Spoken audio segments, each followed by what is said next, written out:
안녕하세요. 오늘은 제2강 우리 지구에 살고 있는 모든 생명에 작용하고 있는 근본 에너지라고 얘기하는 이 태양에 대해서 이야기를 드릴 건데요. 이 태양이 없이 존재할 수 있는 사물, 생명체는 아무것도 없죠. 사실은 지금은 우리가 만물이 소생하는 봄이라고 이야기를 부르는 것도 따지고 보면 왜 봄이 됐을까요? 왜 여름이 되고 왜 가을이 되고 왜 겨울이 됐나요? 그것은 태양이 많아지기 시작하면 봄이고요. 태양이 더 많아지면 여름이고 태양이 줄어들기 시작하면 가을이고 태양이 없어지면 겨울입니다. 하루에 아침, 점심, 저녁, 밤 이것도 태양이 이름 지어준 거고요. 동서남북 전부 다 태양이 없이는 다 태양이 지어준 이름들입니다. 그렇기 때문에 지구상에 살고 있는 모든 것들은 태양이 중심이 돼서 이름 지어진 것이기 때문에 태양의 영향력을 다 받아가면서 모든 것들은 존재하고 있다는 것을 우선 기본 전제로 말씀을 드립니다. 우리 성경에도 창세기의 이야기를 하시기를 제일 먼저 만드신 게 뭐냐면 이 밝은 해를 만들어 주셨습니다. 첫날 우리 해를 만들어서 그것을 낮이라 하고 그것을 보기 좋았다 하셨습니다. 그래서 제일 먼저 이 모든 생명체를 살아가기 위해서 제일 먼저 만드신 일이 창조주께서 만드신 일이 이 태양을 만드는 일이었습니다. 그러면 이 태양이 도대체 뭔데? 태양이 도대체 우리한테 생명을 준다는데 도대체 뭔 생명을 주는 건데? 그거에 대해서 우리 지금부터 알아보려고 합니다. 왜 그것이 중요하냐면 우리가 생명을 잃어가고 질병을 얻었을 때 근본적으로 다시 회복하기 위해서는 바로 이 태양이 없이는 우리 몸은 회복할 수 없도록 설계되었다는 사실을 우리는 꼭 이해하고 넘어가야 되기 때문에 이 과정을 우리 같이 한번 이해해 보려고 합니다. 우선 첫 번째, 우리가 숨을 쉬고 우리가 살아있다고 하는 느낌을 갖는 이것을 우리는 생기라고 얘기를 하는데 우리가 생기를 얻기 위해서 태양 속으로 나가면 제일 먼저 우리 사람은 어떠한 것을 느끼게 될까요? 바깥에 나가면 첫 번째 따뜻하다, 그렇죠? 따뜻하다, 밝다. 그리고 뭔가 모르게 기운이 차 올라오는 것 같다. 바로 우리 이 태양에 나가게 되면 우리 바로 요 세 가지의 기운을 얻습니다. 그래서 따뜻하다라고 하는 것을 우리 뭐라고 이야기를 하느냐면 햇볕이라는 표현을 써서 이렇게 구분하고 있고요. 이것을 과학에서는 적외선이라는 표현을 사용하기도 합니다. 그리고 또 밝다, 이것을 햇빛이라고 이야기를 합니다. 그리고 과학에서는 이것을 가시광선이라고 이야기를 합니다. 그리고 또 하나 에너지를 얻는 것 같다, 이것을 햇살이라고 구분을 지어지고 그 다음에 과학에서는 이것을 자외선이라고 이야기를 합니다. 제가 이 공부를 하면서 참 우리 조상님들이 대단하다. 그 어느 나라 언어에서도 이 태양을 구분을 해서 이렇게 세 가지 성격을 아주 이렇게 어떤 성격과 이런 어떤 능력에 대한 것을 이렇게 구분하고 있는 그런 용어를 못 봤습니다. 그런데 우리는 햇빛, 햇살이라는 이런 용어로 지금 구분하고 있다는 데 대해서 특히 이 대한민국에 태어난 것에 대한 자긍심을 느낄 때가 종종 있습니다. 그런데 이 따뜻하고 밝고 에너지가 넘치는 이 태양 속에 나가도 추워. 그리고 밝지 않아, 어두워. 그리고 기운을 느낄 수가 없어. 이렇게 느끼고 있는 사람들이 존재합니다. 우리가 햇볕에 나가면, 태양에 나가면 누구나 느끼고 있는 따뜻함을 느끼지 못하는 사람, 누구나 느끼는 밝다고 느끼지 못하는 사람들이 있습니다. 이런 사람들의 대부분이 우리 몸에 건강을 잃고 질병을 앓고 있는 환자들이고요. 또 그런 것을 느끼는 사람들 가슴 속에는 뭐가 있느냐면 바로 한이라고 하는 것이 들어 있습니다. 가슴이 차고 한이 들어 있어. 그러면 이 사람들은 절대적으로 햇빛에 나가도 이 태양이 제공하는 이 세 가지의 기운을 얻어들일 수가 없습니다. 그래서 이분들은 살아남기 위해서, 생기를 얻기 위해서 반드시 전제해야 되는 것이 무엇이냐면 용서의 기술을 배우셔야 됩니다. 용서하셔야 됩니다. 용서를 하심으로 인해서 따뜻함과 밝음, 에너지가 우리 몸속에 한없이 들어오기 시작합니다. 용서하지 못하면 여기에 모든 것이 닫혀서 태양이 제공하는 근본 에너지를 우리는 받아들일 수가 없습니다. 그래서 용서를 함으로 인해서 우리는 생기를 얻을 수 있도록 우리 몸은 그렇게 설계되어 있습니다. 그래서 임상에서 이런 일들을 자주 만납니다. 정말 이 생명이 얼마 안 남았습니다. 얼마 안 남았어요. 그래서 이제 정말 경각에 달려있는 그런 분들한테 가서 많이 편찮으시죠. 그런데 당신의 만약에 가슴에 한이 있고 가슴에 뭔가가 이 가슴을 얼어붙게 만드는 그게 있다면 그분을 용서하셔야 당신이 새로운 생명을 얻을 수가 있습니다라고 이렇게 이야기를 하면 어떤 분은 저는 다 용서했습니다. 이러시는 분들이 있는가 하면 어떤 분들은 저는 용서할 수가 없습니다. 저한테 너무나 큰 한이 있어서 그걸 용서하지 못합니다.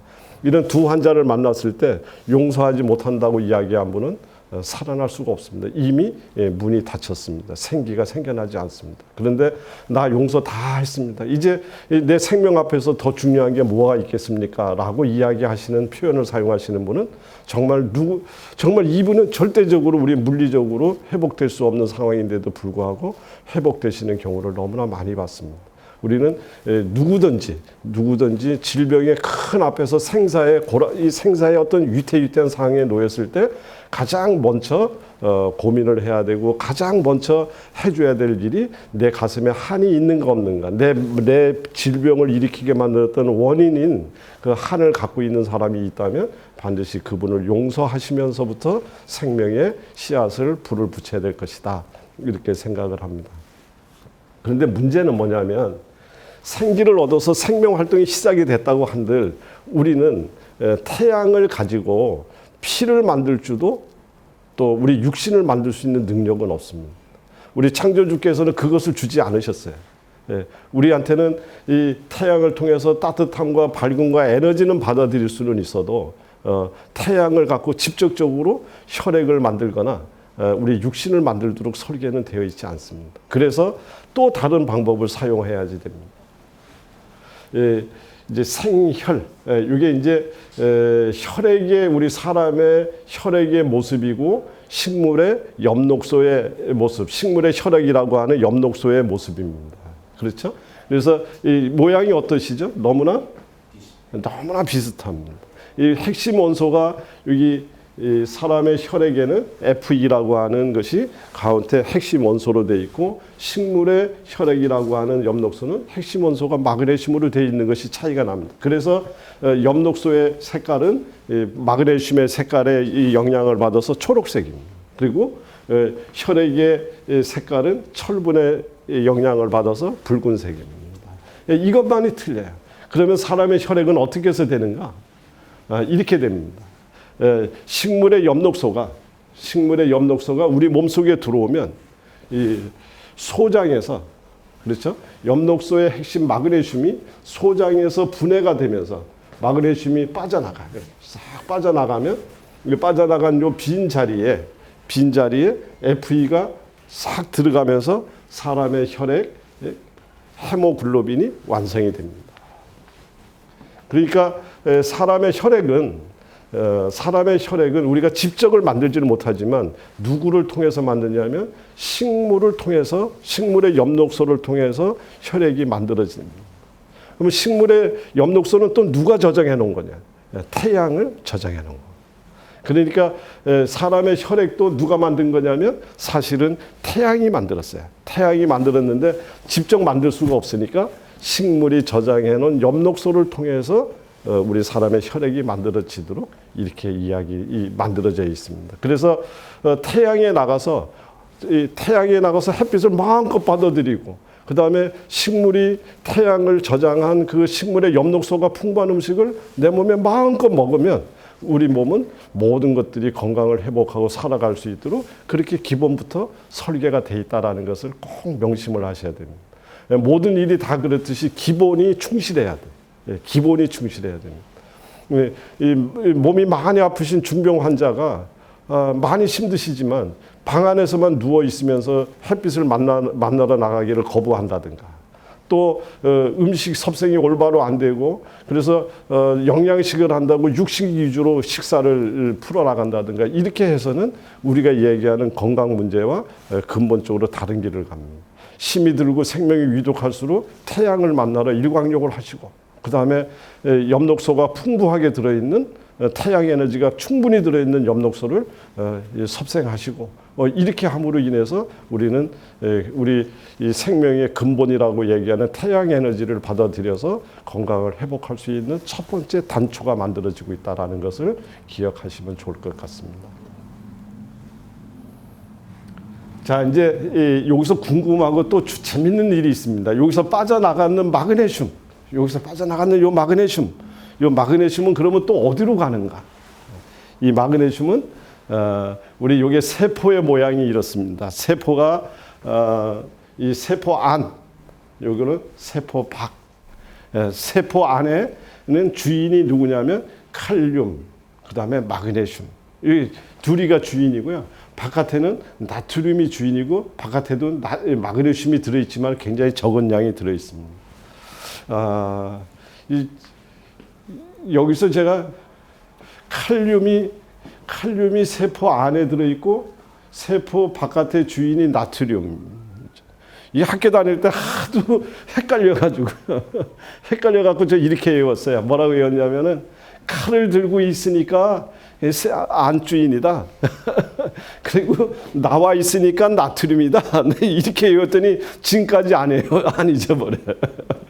그래서 이렇게 외웠었던 생각이 납니다. 그런데 재밌는 것이 얘가 140, 142, 거진 1대1의 비율로 되어 있습니다. 우리 가정에 주부가 있고 바깥에 남편이 있듯이 1대1. 이것이 우리 가장 건강한 세포 환경입니다. 그리고 두 번째 세포 안의 주인은 누구냐면 마그네슘입니다. 이 마그네슘은 세포 안에 들어와서 미토콘드리아라고 하는 우리 몸의 에너지를 만들어내는 그 역할을 바로 마그네슘이 합니다. 그래서 미토콘드리아를 활성화시켜서 에너지를 만들고 그다음에 기운을 만들고 그리고 또 몸을 따뜻하게 만들고 모든 근육의 이완 수축을 도와주고 하는 정말 매우 중요한 역할을 이 마그네슘이 담당합니다. 그래서 제가 삼국지를 비교한다 그러면 마그네슘은 어느 정도쯤 될까 이런 생각을 한 적이 있는데 마그네슘이 삼국지에 비교하면 관우 장군 정도 될 것 같아요. 관우 장군 정도 될. 그러니까 매우 중요한 주역입니다. 그런데 안타깝게도 지금 우리가 먹고 있는 식생활에는 마그네슘이 매우 부족한 식생활이 있습니다. 그래서 태양이 부족한 광합성 작용이 부족한 그러한 음식을 섭취하면서 엽록소가 부족해지니까 당연히 마그네슘이 부족해지고 마그네슘이 부족해지니까 에너지를 못 만들어내고 에너지를 못 만들어내니까 여러 가지 기능이 대사 기능이 떨어지게 되는 이제 이러한 생활을 하고 있다. 굉장히 중요한데 여기 지금 빨간 글씨로 아주 재밌는 게 하나가 지금 숫자가 보이고 있죠. 칼슘. 우리 칼슘이라고 하는 것은 너무나 중요해서 칼슘 영양제 하면 칼슘밖에 더 알아요. 그렇죠? 칼슘 너무 중요하잖아요. 근데 중요한데 이 세포 안에 칼슘이 얼마 들어있나 보십시오. 0.0001. 사실상 없는 거나 마찬가지. 이 칼슘은 세포 안으로 들어와서는 안 돼요. 세포 안으로 들어오면 세포 안에 혈압을 올리고 그 다음에 세포를 경화, 얘가 석회화시키고 칼슘, 그래서 세포가 굳어가고 모든 세포를 병들게 만듭니다. 그래서 칼슘은 세포 안으로 들어와서는 절대 안 됩니다. 제가 이것도 또 잊어버릴까봐 또 옛날에 외울 때 이렇게 외웠어요. 가정에 칼을 든 여자가 2명 들어오면 어떻게 해요? 그 가정은 풍지박산. 그랬듯이 이 칼슘은 세포 안으로 들어와서는 안 된다. 그렇죠. 근데 저 칼슘이 몸 안으로 들어오지 못하게, 세포 안으로 들어오지 못하게 하는 것을 누가 하느냐면 바로 마그네슘의 역할이다. 마그네슘에 의해서 칼슘은 안으로 들어갈 수가 없습니다. 그래서 마그네슘이 부족해지게 되면 칼슘이 세포 안으로 들어오게 되면 혈압이 올라가고 세포가 굳고 그래서 우리 몸 안에서는 칼슘이 들어오는 것을 막아내기 위해서 어떠한 문제를 일으키느냐면 칼슘이 이 세포 안으로 유입되게 되면 칼슘을 쫓아내기 위해서 히스타민이라는 것이 분비가 돼서 막 가렵고 재치게 하고 막 긁어 이제 이런 것들이 전부 다 이제 일어나는데, 그래서 우리가 흔히 얘기하는 요즘에 최근에 많이 앓고 있는 알러지 질환도 사실은 이러한 기전이 숨어 있는 이야기다. 그래서 엽록소를 풍부하게 섭취를 하게 되면 마그네슘 섭취가 풍부해지고, 그래서 마그네슘이 풍부하게 먼저 들어와서 이 칼슘이 세포 안으로 들어오는 것을 막아내게 되면 이러한 알러지 질환으로부터도 상당히 해방될 수 있는 이제 이런 것들이 오는 겁니다. 그래서 마그네슘이 세포 내로 유입되는 칼슘을 억제한다. 그 다음에 마그네슘은 세포 발전에 반드시 필요하다. 그래서 몸을 체온을 올리고, 그래서 얘가 부족해지면 냉증이 오고 불면 불안 이런 것들이 찾아오게 됩니다. 이것이 태양을 통해서 우리 몸이 건강을 지켜가는 이제 하나의 원리다. 그래서 다시 정리하면 태양을 우리가 직접 만나게 되면 우리 인체는 따뜻함과 밝음과 기운을 얻어들이는 이 세 가지 작용을 얻고, 그 다음에 태양을 저장한 이 식물의 엽록소를 통해서 사람의 혈액을 만들므로 인해서 근본적인 우리 생명 활동이 시작이 돼야지 되는데, 지금 우리가 먹고 있는 음식의 먹거리는 대부분이 태양 저장이 매우 부족한, 다시 얘기하면 광합성 작용이 매우 부족한 먹거리. 그 다음에 우리 일상생활 속에서 일광욕, 태양을 만나는 시간이 매우 부족한 이런 실내 생활들이 전부 우리 주를 이루고 있기 때문에 수많은 그 질환에 노출될 수밖에 없는 환경에 살아가고 있다, 그 뜻입니다. 그래서 누구든지 몸에 병이 찾아오고 건강에 이상이 생기게 되면 제일 먼저 생각해야 되는 것이 태양을 만나러 가야 됩니다. 그래서 하나는 직접 만나는 일광욕, 또 하나는 태양을 저장한 엽록소를 충분히 섭취하는 방법. 이렇게 해서 태양을 통해서 우리 이 시청자 여러분들은 태양을 통해서 근본적인 생명을 얻어내시기 바랍니다. 감사합니다.